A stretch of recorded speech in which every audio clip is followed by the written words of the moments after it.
রাজধানীর মোহাম্মদপুরে আবারও খুন। এবার এক যুবককে কুপিয়ে হত্যা করেছে দুর্বৃত্তরা। নিহতের বাবা আবুল কাশেম গুরুতর আহত অবস্থায় হাসপাতালে চিকিৎসাধীন। পরিবার বলছে, ছিনতাই করে নেওয়া টাকা ফেরত চাওয়ায় এমন নৃশংস খুনের ঘটনা। স্থানীয় যুবদল নেতা সুজন ওরফে নাডা সুজন সহ আরো কয়েকজনের বিরুদ্ধে অভিযোগ ভুক্তভোগী পরিবারের। বিস্তারিত কাজী ফয়সালের রিপোর্টে। সোমবার সন্ধ্যা 7:56 রাজধানীর মোহাম্মদপুরের ঢাকা উদ্যান এলাকার ডি ব্লকের ৩ নম্বর রোডের সিসি ক্যামেরার ফুটেজ, যেখানে দেখা যাচ্ছে ধারালো দেশীয় অস্ত্র নিয়ে একদল দুর্বৃত্ত দ্রুত গতিতে যাচ্ছে কাশেম টি স্টোরের দিকে।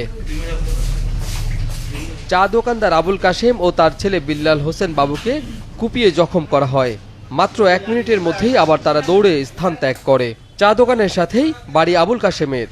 পরিবার বলছে, বাবাকে সন্ত্রাসীদের হাত থেকে বাঁচাতে গিয়ে দুর্বৃত্তের ধারালো অস্ত্রের আঘাতে প্রাণ হারান ছেলে বাবু। হিরন আরও মিনারেল ওয়াটার মাত্র 50 পয়সায় প্রতি লিটার। নিহতের মা পারভিন বেগমের দাবি, এ হত্যাকাণ্ডে সম্পৃক্ত কয়েকজনকে শনাক্ত করতে পেরেছেন। বলছেন, ছিনতাই করে নেওয়া টাকা ফেরত চাওয়ায় এমন নৃশংস ঘটনা। তোমার আব্বারা মারতাছে, তখন আমার পোলা দৌড়ে গেছে, ওই জায়গায় যায় দেখে কি মানুষ নাই, আয়া পড়ছে, আয়া আবার দোকানে বইছে, দোকানে বর পরে দিয়ে 20-25 জন মানুষ আইছে, আয়া আমার পোলার আমার স্বামীরও কুবাইছে। ব্যাপারটা এইটা ওই যে রাজীব আমার বাইরের চিন্তা করে যে টাকাটা নিয়েছিল 70,000-75,000 টাকা, ওই ব্যাপার নিয়ে আমার জামাই অনেক আগেও কইছিল যে রাজীব তুই যে বেটার যে কোপ দিলি, বেটা গরিব মানুষ, বেটার তো সাহায্য কিছু টাকা পয়সা দিলি না, আবারও তুই ওই কুবাস। স্থানীয় যুবদল নেতা সুজন সহ আরো কয়েকজনের বিরুদ্ধে হত্যার অভিযোগ করেন পারভিন। সেই সাথে এমন খুনের কঠোর বিচারের দাবি জানান। দারোগার কই ভাই আপনি আসামি ধরেন, দারোগা কইতাছে জাফা আপনি আসামি ধরা দেন, আমরা চালান করে দিমু, তাহলে আমরা আসামি কইতে ধরুম, আসামি আমরা ধরতে পারি না, ইয়া করে না। আজকে দেখেন যাও আসামি ধরুম, এলাকাবাসীরা কইছে ধরেন, সবাই কেউই ধরে নাই। আজকে কোবাইল মোহন, সবুজ, নাডা সুজন, বিএমপি করে নাডা সুজন, রাজীব, রুবেল, ওরা কুবাইছে। আরো কিছু লোক আছে অগর আমি চিনি নাই। নিহত বাবুর মামা হানিফ বিশ্বাসও গেল 8 মাস আগে একই সন্ত্রাসী গ্রুপের হামলার শিকার হয়েছিলেন। দেখাচ্ছিলেন শরীরে থাকা সেই বর্বরতার চিহ্ন।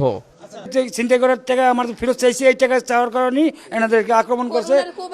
আমার তো আমি মামলা দিছি, আমি মামলা দেওয়ার পরে মামলার ওনারা ইয়া করে।